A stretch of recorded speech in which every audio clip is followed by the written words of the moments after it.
Hi hello నమస్తే welcome to holistic Telugu channel. ఎలా అన్నారు? అందరూ బాగున్నారా? ఈరోజు వీడియో ఏంటంటే డిఎంఎం2 అలాగే రోలర్ కాంటాక్ట్ బేరింగ్లో నుంచి మనం ప్రాబ్లమ్స్ అయితే చేస్తున్నాం కదండి. 2 టైప్స్ ఆఫ్ ప్రాబ్లమ్స్ అయితే మనం నేర్చుకుంటున్నాం.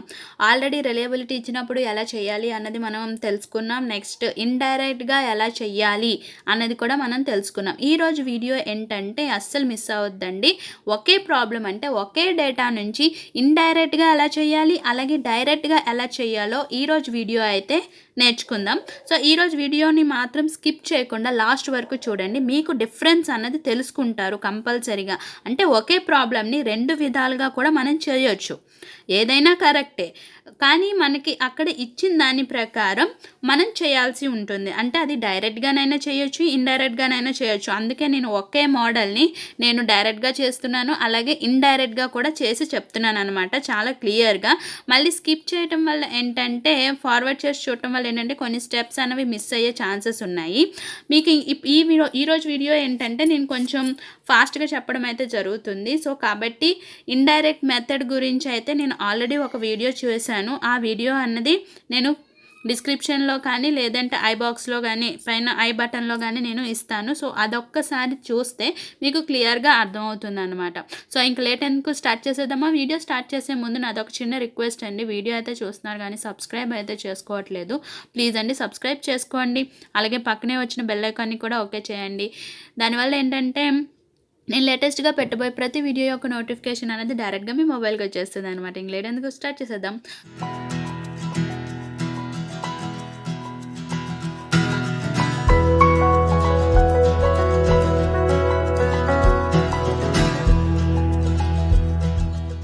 సో డేటాకి వచ్చేసరికి అంటే ప్రాబ్లం ఏంటంటే మన లాస్ట్ వీడియోలో మనకు అసలు ఏమి ఇచ్చాడు, అసలు ఫర్ డయామీటర్ ఇవ్వలేదు, ఏమీ ఇవ్వలేదు. కానీ ఈ ప్రాబ్లంలో ఏంటంటే మనకి చూడండి, select the suitable bearing for the following data, diameter of shaft 90 mm and an radial load 4000 N and thrust load 500 newtons అనేది ఇచ్చాడు. Operating speed 1000 rpm for average life of 8 years at 10 hours 1 కాదండి, ఇది 10 hours 10 hours per day. Shaft is subjected to moderate shock loads. ఏంటండి? Moderate shock loads. So మనం first ఇచ్చిన తర్వాత ఏం చేయాలంటే గివెన్ డేటా అన్నది రాసుకోవాలి. సో రేడియల్ లోడ్ అంటే మనం ఎఫ్ఆర్, లేదంటే మనం ఏమనుకోవచ్చు డబ్ల్యూఆర్ అని కూడా అనుకోవచ్చు. Next FA. సో ఎఫ్ఏ అంటే యాక్సియల్ ఆర్ థ్రస్ట్. సో ఇక్కడ ఇచ్చింది ఏమని ఇచ్చాడు? థ్రస్ట్ లోడ్ అని ఇచ్చాడు. సో థ్రస్ట్ లోడ్ అన్న యాక్సియల్ లోడ్ అన్న ఒకటే. సో ఇది డబ్ల్యూఏగా కూడా మనం రాసుకోవచ్చు. Next shaft diameter 90 mm and speed is the 1000 rpm అనేది ఇచ్చాడు. సో మనకి ఇక్కడ లైఫ్ ఆఫ్ బేరింగ్ అనేది ఎంత ఇచ్చాడండి? 8 years per 10 hours అనేది ఇచ్చాడు. సో మనం ఆల్రెడీ 1 yearకి ఎంత అలా క్యాలిక్యులేట్ చేసుకున్నాం? 1 yearకి 365 days. సో 365 daysకి మనకి ఎన్ని డేస్కి? డేకి 10 hours per day అంటున్నాడు కదా, అంటే డేకి 10 hours. So into 10 hours. ఇది దేనికండి? 1 yearకి. సో మనకి ఇక్కడ ఏం అడిగాడు? 8 yearsకి అడిగాడు. సో 8 yearsకి అయినప్పుడు ఏమవుతుంది? అవర్స్లో, లైఫ్ ఇన్ అవర్స్లో LH. ఓకే, LH ఏమవుతుంది? 8 ఇంటూ అండ్ 8 yearsకి అడిగాడు కాబట్టి 8 into 365 into 10 hours per day కాబట్టి 10 hours. సో క్యాలిక్యులేట్ చేస్తే మనకి ఎంత వచ్చిందండి? 29200 hours అనేది వచ్చింది. సో దీన్ని మనం లైఫ్ ఇన్ రెవల్యూషన్స్లోకి చేంజ్ చేసుకుందాం. సో లైఫ్ ఇన్ రెవల్యూషన్స్కి మనకి ఒక రిలేషన్ అయితే మనం నేర్చుకున్నాం కదండి. లైఫ్ ఇన్ బేరింగ్కి లైఫ్ ఇన్ అవర్స్కి మనకి రిలేషన్ అనేది నేర్చుకున్నాం కదా డెరివేషన్లో. So L = 60 into N into LH. ఈ ఫార్ములా మాత్రం మీరు కంపల్సరీగా గుర్తుపెట్టుకోవాలి. ఓకే, 60 N అంటే ఎంత ఇచ్చాడండి? 1000. LH ఎంత ఇచ్చాడు? 29200. మనం క్యాలిక్యులేట్ చేస్తే వచ్చింది కదా, అవర్స్లో ఉంది. సో ఇదంతా క్యాలిక్యులేట్ చేస్తే మనకి ఎంత వచ్చిందండి? L అన్నది 1.752 ఇంటూ 10⁹9 రెవల్యూషన్ అన్నది వచ్చింది. ఓకే, సో ఇక్కడ మనకి లైఫ్ ఇన్ రెవల్యూషన్ వరకు మనం చేసుకున్నాం. సో ఇప్పుడు నేను చేస్తున్న ప్రాసెస్ ఏంటంటే ఇండైరెక్ట్ మెథడ్లో మనం చేద్దాం. ఓకే, ఇండైరెక్ట్ మెథడ్లో చేద్దామండి. సో ఇండైరెక్ట్ మెథడ్లో ఫస్ట్ ఏంటి? Selection of bearing. సో ఈ సెలెక్షన్ ఆఫ్ బేరింగ్ ఎలా ఉంటుంది? Based on a diameter. So based on a shaft diameter bearing can be selected. So మనకి షాఫ్ట్ డయామీటర్ ఎంత ఇచ్చాడు, 90 mm is given. So 90 mm అన్నది మనకి ఇచ్చాడు. సో 90 mm అనేది మనకి ఇచ్చాడు కాబట్టి మనం ఏం చేస్తాం, data book. So okay, chapter 20 data బుక్లో మనం page number 62, series 62 page number 20.14. Okay, 20.14.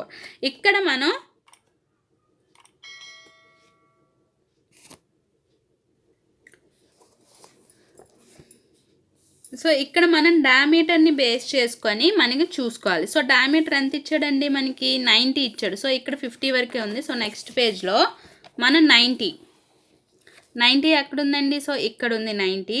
So ఏ నెంబర్ దగ్గర ఉంది మనకి, 90BC02 నెంబర్ ఏమో 6218, దానికి సంబంధించిన క్యాపిటల్ D 160, అలాగే B30 ఆ రేడియస్ ఏమో 3, అలాగే స్టాటిక్ కెపాసిటీ ఏమో 60800, అలాగే డైనమిక్ కెపాసిటీ ఏమో 74040. Okay, dynamic capacity. సో మనం దీన్ని నోట్ చేసుకుంటాం. ఓకే, నోట్ చేసుకొని ఈ డయాగ్రామ్ అనేది డ్రా చేసుకుంటాం. ఓకే, సో అలాగే నేను ఇక్కడ నోట్ చేసుకున్నాను. సో దాని ప్రకారం మనకి ఇచ్చిన నెంబరు, అలాగే సిరీస్ ఎస్కేఎస్ నెంబరు, నెక్స్ట్ 62 సిరీస్లో మనం తీసుకున్నాం కాబట్టి 62 సిరీస్, దానికి సంబంధించిన డయాగ్రామ్ అనేది డ్రా చేయాలి. డైమెన్షన్స్ D, అలాగే capital D, B, R. So static capacity C0 or C0 equal to 6000 newtons, అలాగే డైనమిక్ కెపాసిటీ C అనేది 74,040 న్యూటన్స్. సో ఇలా మనకి ఇచ్చారు. సో దీని తర్వాత మనం చేయాల్సింది ఫస్ట్ స్టెప్ ఏంటి, సెలెక్షన్ అన్నది కంప్లీట్ చేసుకున్నాం. సెలెక్షన్ ఆఫ్ బేరింగ్ అనేది కంప్లీట్ చేసుకున్నాం. నెక్స్ట్ ఏం చేయాలండి, క్యాలిక్యులేషన్ ఆఫ్ ఈక్వివలెంట్ లోడ్ అనేది మనం క్యాలిక్యులేట్ చేయాలి ఫ్రమ్ డేటా బుక్. డేటా బుక్లో page number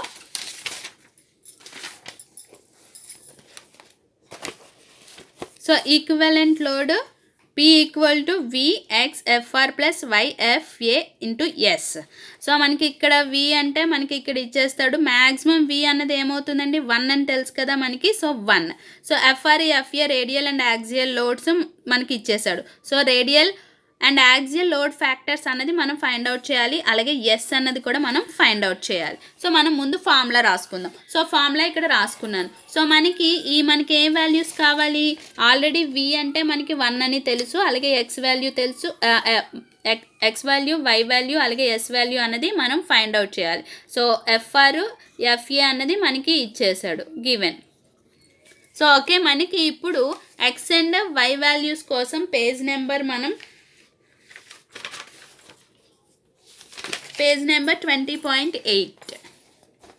okay, page number 20.8 మనకి బాల్ బేరింగ్ సిరీస్ 60, 62, 63, 64 దీనికి సంబంధించి మనం ఇప్పుడు ఈ వాల్యూస్ని మనం చూసుకోవాలి. ఇక్కడ మనం 2 కండిషన్స్ని ఫాలో అవ్వాలి, FACO అలాగే FA/FR. సో ముందు మనం FA/FR క్యాలిక్యులేట్ చేసి మనకి ఈ వాల్యూ కన్నా మనకి లెస్ దాన్ వచ్చిందా, గ్రేటర్ దాన్ వచ్చిందా. లెస్ దాన్ వస్తే మనం ఈ వాల్యూ తీసుకుంటాం, గ్రేటర్ దాన్ వస్తే ఈ వాల్యూస్ తీసుకుంటాం, X వాల్యూ. ఓకే, మనం ఫస్ట్ ఆ స్టెప్ అనేది చేద్దాం. నేను ఎందుకంటే ముందే చేసేసానండి, ఎందుకంటే మనకి 2 కండిషన్లో చెప్పాలి కాబట్టి నేను ప్రాబ్లం చేసేసిన తర్వాతనే మీకు చెప్తున్నాను అనమాట. So FA/FR less than E. So 500 మనకి FA ఎంత ఇచ్చాడండి, 500 ఇచ్చాడు బై 4000, 0.125. సో మనకి ఈ వాల్యూ ఎంత, మ్యాక్సిమం వాల్యూ 0.44. సో మనకి ఇది లెస్ దానే కాబట్టి మనకి ఏమవుతుంది, X వాల్యూ 1 అవుతుంది. ఓకే, 0.125 కాబట్టి మనం ఈ స్టార్టింగ్లోనే ఇది తీసుకుందాం. ఓకే, 0.22 కన్నా మనకి తక్కువ వచ్చింది కాబట్టి ఇదే మినిమం, కాబట్టి minimum value X equal to 1గా తీసుకుంటాం. నెక్స్ట్ మనకి FA/CO. సో CO వాల్యూ ఎంత వచ్చింది, 60800 కాబట్టి క్యాలిక్యులేట్ చేస్తే మనకి 8.22 × 10⁻³ ఇంకా మైనస్ వాల్యూస్లో వచ్చాయి, అంటే మనకి ఇంకా తక్కువ వాల్యూస్ వచ్చింది. 0.025 కన్నా మనకి చాలా తక్కువ కాబట్టి Y వాల్యూ మనం 0గా తీసుకుంటాం. ఓకే, సో మనకి ఇప్పుడు X వాల్యూ వచ్చింది, Y వాల్యూ వచ్చింది. సో ఇక్కడ మనకి ఏం కావాలి, సర్వీస్ ఫ్యాక్టర్ అనేది తెలియాలి. సో సర్వీస్ ఫ్యాక్టర్ తెలియాలంటే మనకి ఇక్కడ చూసారా, shaft is subjected to moderate shock loads. Moderate shock loads అన్నాడు. సో మోడరేట్ షాక్ లోడ్స్ అంటే మనం ఇప్పుడు సర్వీస్ ఫ్యాక్టర్ ఎలా తెలుసుకోవాలి. సో సర్వీస్ ఫ్యాక్టర్ అన్నది పేజ్ నెంబర్ 20.7. ఓకే, 20.7లో మనకి rotary machines with no impact ఇలాగ ఇచ్చారు. సో దాని కిందే మనకి ఇక్కడ చూడండి constant or steady load, okay, light shocks, medium shocks, heavy shocks. So మనకి మీడియం షాక్స్ ఇచ్చాడు కాబట్టి ఎస్ అనేది ఎలా తీసుకుంటామండి, మనం 2 కింద తీసుకుంటాం. సో ఎస్ వాల్యూ ఏమవుతుంది, 2 అవుతుంది. సో దాని ప్రకారం నేను P ఈక్వల్ టు మనకి ఆల్రెడీ V అనేది 1 కాబట్టి 1 × 1, ఎక్స్ కూడా 1 కాబట్టి 1 × 1 1. మనకి FR అనేది 4000 + 0 × 500. ఇది సర్వీస్ ఫ్యాక్టర్ ఎంత అండి, 2. ఓకే, ఇది ఎలాగో ఈ టర్మ్ అంతా 0 అయిపోతుంది కాబట్టి 4000 × 2 8000 న్యూటన్. సో P అనేది వచ్చింది. సో నెక్స్ట్ స్టెప్ ఏం చేయాలండి, checking. So checking bearing capacity. So bearing capacity అనేది మనం ఇప్పుడు చెక్ చేయాలి. మనకి N ఎంత ఇచ్చాడు, 1000 RPM ఇచ్చాడు. అలాగే లైఫ్ ఇన్ అవర్స్ అనేది 29,200 అవర్స్ అనేది వచ్చింది. సో ఇప్పుడు మనం గ్రాఫ్ని యూజ్ చేయాలి. సో ఆ గ్రాఫ్ని ఎలా యూజ్ చేయాలి మనకి తెలుసు కదా, పేజ్ నెంబర్ 20.11. ఓకే, 20.11లో మనకి ఇక్కడ 1000 RPM ఇచ్చాడు. మనకి ఎంత వచ్చింది, మనకి LH 29 అన్నది ఇచ్చాడు. ఇక్కడ మనకి 31 ఉంది. సో 29 అంటే 31కి కొంచెం దగ్గరలోనే ఉంటుంది కాబట్టి 1000కి అలాగే 29కి టచ్ అయ్యే లైన్ ఏంటండి, 12.40. మీకు కనపడుతుంది కదా, 12.40 ఈ వాల్యూ అంటే C/P. ఓకే, ఇది ఏంటి, ఈ C/P అంటే లోడింగ్ రేషియో C/P మనకి ఎంత వచ్చిందండి, 12.4 అన్నది వచ్చింది. సో ఓకే, దాని ప్రకారం మనం ఇక్కడ తీసుకున్నాం C/B. అంటే ఇక్కడ లోడింగ్ రేషియో అని కూడా రాయాలి. లోడింగ్ రేషియో C/B 12.40 అనేది వచ్చింది. సో దాని నుంచి మనం Cని క్యాలిక్యులేట్ చేయాలి. P ఇక్కడ డివైడ్ అవుతుంది కాబట్టి ఇటువైపు వస్తే ఏమవుతుందని multiplication. So 12.40 × 8000 that is equal to 99,200. కానీ మనకి C వాల్యూ ఎంత వచ్చింది, మనం తీసుకున్న టేబుల్ ప్రకారం చూసుకుంటే C వాల్యూ 74,000 వచ్చింది. మనకి ఇక్కడ 99,000 వచ్చింది. అంటే మనం క్యాలిక్యులేట్ చేసిన వాల్యూయే ఎక్కువ ఉంది కాబట్టి డిజైన్ అన్నది సేఫ్ కాదు, నాట్ సేఫ్. ఓకే, డిజైన్ అన్నది నాట్ సేఫ్ కాబట్టి మనం ఏం చేయాలి, మనం మళ్ళీ బేరింగ్ని సెలెక్ట్ చేసుకోవాల్సి ఉంటుంది, అంటే చేంజ్ చేయాల్సి ఉంటుంది. సో మనకి 62 సిరీస్ అన్నది మ్యాచ్ అవ్వలేదు కాబట్టి మనం ఏం చేస్తాం, 63 సిరీస్లోకి వెళ్తాం. సో 63 సిరీస్ మళ్ళీ డేటా బుక్లో 62 తీసుకున్నాం కదా ఇందాక. సో 63 సిరీస్లో మనం తీసుకోవాలి. సో 63 సిరీస్లో 90 diameter. Okay, 90 diameter same 90 BC 03 13 6318 90 190 43 4. అలాగే మనకి స్టాటిక్ కెపాసిటీ ఏమో 96,110. అలాగే డైనమిక్ కెపాసిటీకి వచ్చేసరికి 107870 అన్నది వచ్చింది. సో వీటన్నిటిని మనం నోట్ చేసుకుంటాం మళ్ళీ. సో ఇక్కడ చూసారు కదా, ISI నెంబరు అలాగే KFC నెంబరు, డిజైన్ నెంబరు మనం డయామీటర్ని బేస్ చేసుకొని తీసుకున్నాం కాబట్టి 90 mm. ఏ సిరీస్లో తీసుకున్నాం అండి, 63 సిరీస్లో. సో ఇక్కడ మళ్ళీ మనం ఏం చేయాలి, మళ్ళీ P అన్నది ఈక్వలెంట్ లోడ్ అనేది క్యాలిక్యులేట్ చేయాలి. సో మళ్ళీ మనకి FA/FR అన్నది క్యాలిక్యులేట్ చేయాలి. సో FA/FR అన్నది మనకి చేంజ్ అవ్వదు కాబట్టి 0.125 అంటే X = 1 వస్తుంది. అలాగే FA/C0 అన్నది చేయాలి. 500/96,110 చేస్తే మనకి ఇంకా తక్కువ వస్తుంది అనమాట. సో కాబట్టి Y = 0గా తీసుకుంటాం. ఇక్కడ మనకి సర్వీస్ ఫ్యాక్టర్ అన్నది చేంజ్ చేస్తాం, ఎందుకంటే మనకి సర్వీస్ ఫ్యాక్టర్ 2 అయినప్పుడు మనకి అడ్జస్ట్ అవ్వలేదు కాబట్టి మనకి ఇక్కడ పేజ్ నెంబర్ 20.7లోనే దీనికి లైట్ షాక్స్ అని చెప్పేసి 1.5గా మనం ఎజ్యూమ్ చేసుకుంటాం అనమాట. అంటే మీడియం షాక్స్ కాకుండా లైట్ షాక్స్ 1.5కి మనం తీసుకుంటాం సర్వీస్ ఫ్యాక్టర్. సో అప్పుడు అలా క్యాలిక్యులేట్ చేస్తే మనకి 6,200 న్యూటన్స్ అన్నది వస్తుంది. ఓకే, పి అనేది. సో దాని తర్వాత మళ్ళీ మనం ఏం చేస్తాం, according to N RPM and life in hours ప్రకారం మళ్ళీ గ్రాఫ్ ఏమవుతుంది, 12.40 అవుతుంది.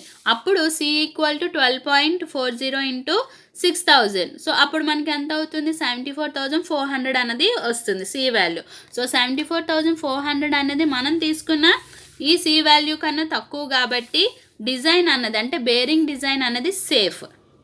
ఓకే, బేరింగ్ డిజైన్ అనేది సేఫ్ కాబట్టి ఓకే, మనకి ఇక్కడ బేరింగ్ అనేది సెలెక్ట్ అయిపోయింది కాబట్టి సేఫ్ కాబట్టి మనం దీంతో ప్రాబ్లమ్ని ఎండ్ చేసేస్తాం. సో కన్క్లూజన్ ఏం రాస్తాం, రిజల్ట్ అన్నది రాయాలి కదా. సో రిజల్ట్ రాస్తేనే కన్క్లూజన్ కదా. So ISI number 90BC03 design number SKF 6318 is a suitable bearing for given shaft diameter D equal to 90 mm అని రాస్తారు. ఇదేం మెథడ్ అండి, ఇండైరెక్ట్ మెథడ్. ఏ మెథడ్ అండి, ఇండైరెక్ట్ మెథడ్లో ఇలా చేసాం. సో ఇది గుర్తుపెట్టుకోండి, ఓకేనా. ఇక్కడ సిరీస్ రాయలేదు కదా, ఇది ఇక్కడ సిరీస్ కూడా రాయాలండి. Suitable and 63 series. Okay, in 63 series is a and కాదు ఇన్ వస్తుంది. In 63 series suitable bearing for given shaft diameter D equal to 90 mm. ఇది ఇండైరెక్ట్ మెథడ్. ఇప్పుడు మనం డైరెక్ట్ మెథడ్లో సేమ్ డయామీటర్ అంటే సేమ్ గివెన్ దీనికే మనం చేద్దాం. సో FR అనేది ఎంత ఇచ్చాడు, 4000, FA అనేది 500, D అనేది 90, RPM 1000. సో LH అనేది ఫైండ్ అవుట్ చేసాము, అలాగే లైఫ్ ఇన్ రెవల్యూషన్ అనేది ఫైండ్ అవుట్ చేసాం. సో మనం చేయాల్సింది ఏంటి, ఫస్ట్ ఈక్వివలెంట్ లోడ్ అనేది ఫైండ్ అవుట్ చేయాలి. ఈక్వివలెంట్ లోడ్ పేజ్ నెంబర్ మనకి డేటా బుక్ నుంచి మనం తీసుకుంటాం. సో FA/FR క్యాలిక్యులేట్ చేస్తే మనకి X వాల్యూ 1 వస్తుంది. అలాగే మనకి ఇక్కడ CO అన్నది ఇవ్వలేదు గివెన్ డేటాలో, ఇక్కడ ఎక్కడ కూడా మనకి గివెన్ డేటాలో CO అన్నది ఇవ్వలేనప్పుడు మనం ఇక్కడ ఏం చేసుకుంటాం, ఎజ్యూమ్ చేసుకుంటాం. ఎలా ఎజ్యూమ్ చేసుకుంటాం, FA/CO ఈక్వల్ టు 0.5గా ఎజ్యూమ్ చేసుకుంటాం. సో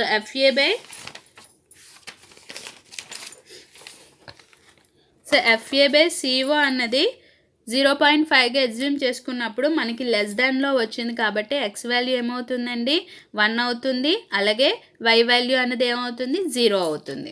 సో అలా మనకి XY వాల్యూస్ అనేవి తీసుకున్నాం. సో ఇక్కడ మనకి సర్వీస్ ఫ్యాక్టర్ అనేది ఏమవుతుంది, 2 అవుతుంది. ఎందుకంటే మనకి అక్కడ ఏమన్నాడు, మోడరేట్ షాక్స్ లోడ్ అన్నాడు కాబట్టి, మోడరేట్ షాక్స్ లోడ్స్ అన్నాడు కాబట్టి మనకి ఇక్కడ సర్వీస్ ఫ్యాక్టర్ అనేది 2 అవుతుంది. ఎక్కడ మనకి ఇది డైరెక్ట్ మెథడ్లో కాబట్టి ఓకే, మనకి ఏమవుతుంది, 8000 అనేది వస్తుంది. సో ఈ 8000 తర్వాత మనకి P అనేది క్యాలిక్యులేట్ చేసిన తర్వాత మనం ఏం చేస్తాం, డైనమిక్ కెపాసిటీ అనేది ఫైండ్ అవుట్ చేస్తాం. ఈ డైనమిక్ కెపాసిటీ కూడా మనకి డేటా బుక్లోనే first formula dynamic capacity page number 20.2 అండి. C equal to L10⁻1/K into P. So L10 అంటే మనకి 10⁻6 అని చెప్పాను. So C equal to L/10⁻6 in power of 1/K into P. So ఇక్కడ K ఈక్వల్ టు 3, ఎందుకంటే ఇది బాల్ బేరింగ్ కాబట్టి. Okay, next మనకి L అన్నది ఎంత ఫైండ్ అవుట్ చేసాం, మనకి L రెవల్యూషన్లో వచ్చింది కదా, 1.752 ఇంటూ 10⁻9. సో ఆ వాల్యూ వేసుకుంటాం. ఓకే, వాల్యూ వేసుకొని divided by 10⁻6 power of 1/3 into P ఎంత వచ్చిందండి, మనకి 8000 వచ్చింది కాబట్టి 8000. సో క్యాలిక్యులేట్ చేద్దామండి. 1.752 ఇంటూ 10⁻, అంటే EXP అని ఉంది కదండి, ఇక్కడ EXP E9. సో డైరెక్ట్గా E9 పక్కనే మనం ప్రెస్ చేసేస్తే 10⁻9, 1E9 అంటే 10⁻9. Okay, divided by 10⁻6. ఓకే, మనకి ఎంత వచ్చింది. దీనికి పవర్ అన్నాడు కదా, దీనికి పవర్ అన్నప్పుడు మనకి క్యాప్ యూజ్ చేయాలి. So cap bracket open 1/3. Okay, so 12.05 వచ్చింది. So into 8000. సో మనకి ఆన్సర్ ఎంత వచ్చిందండి? సి వాల్యూ 96,440 2.4 న్యూటన్స్ అనేవి వచ్చింది. సో ఇప్పుడు మనం ఏం చేయాలి? సో ఇప్పుడు బేరింగ్ అన్నది సెలెక్ట్ చేసుకోవాలి. అంటే సెలెక్షన్ ఆఫ్ బేరింగ్ అనేది చేసుకోవాలి. ఎక్కడ? అట్ D = 90 mm దగ్గర. అలాగే మనకి సి అన్నది 96,444.4 న్యూటన్స్ దగ్గర మనం ఇప్పుడు సెలెక్ట్ చేసుకోవాలి. సో ఇక్కడ చూద్దాం. ఇప్పుడు మనం డేటా బుక్ని ఓపెన్ చేసి మనకి డీప్ గ్రూ ఉంది కదా, సో అందులో మనం 62 సిరీస్ అన్నది తీసుకుందాం. సో 62 సిరీస్లో పేజ్ నెంబర్ 20.14 మనకి ఎంత అంటే డయామీటరు 90 వచ్చింది. సో 90 డయామీటర్ దగ్గర మనకి సి అన్నది ఎంత ఉందండి? 74. మనకి ఇక్కడ ఎంత వచ్చిందండి? సో మనకి ఇక్కడ ఎంత వచ్చింది? 96 వచ్చింది. ఇక్కడ 74 వచ్చింది. సో ఇది మనకి మ్యాచ్ కాదు. Okay, next 63 series. 63 సిరీస్లో మనకి 90 డయామీటర్ దగ్గర ఎంత ఉందండి? సి 1 lakhలో ఉంది. ఓకే, 1 lakhలో ఉంది. మనకి ఇక్కడ వచ్చింది 96లో వచ్చింది కాబట్టి మనం దీన్ని కన్సిడర్ చేసుకుంటాం. ఓకే, సో దీన్ని మనం కన్సిడర్ చేసుకుంటాం. సో కన్సిడర్ చేసుకున్నప్పుడు మనకి ఇక్కడ రిజల్ట్ అన్నది రాయాలి. సో రిజల్ట్ అన్నది ఎలా రాస్తాము?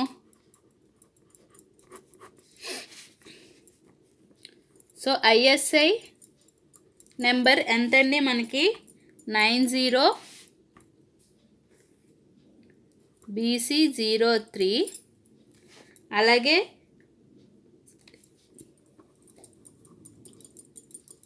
Bearing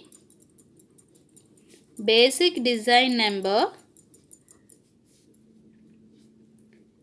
SKF 6313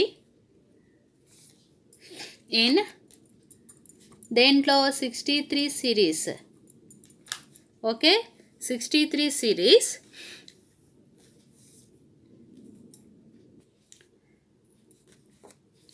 okay, 63 series. This is the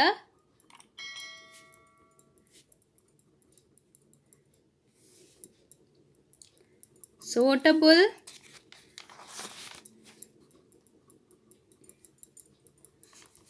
bearing for given diameter ఎంత ఇచ్చాడంటే డయామీటర్ అని ఫుల్గా రాయాలి. So given diameter D = 90 mm and C అన్నది ఏంటి? మనకి dynamic capacity. And dynamic capacity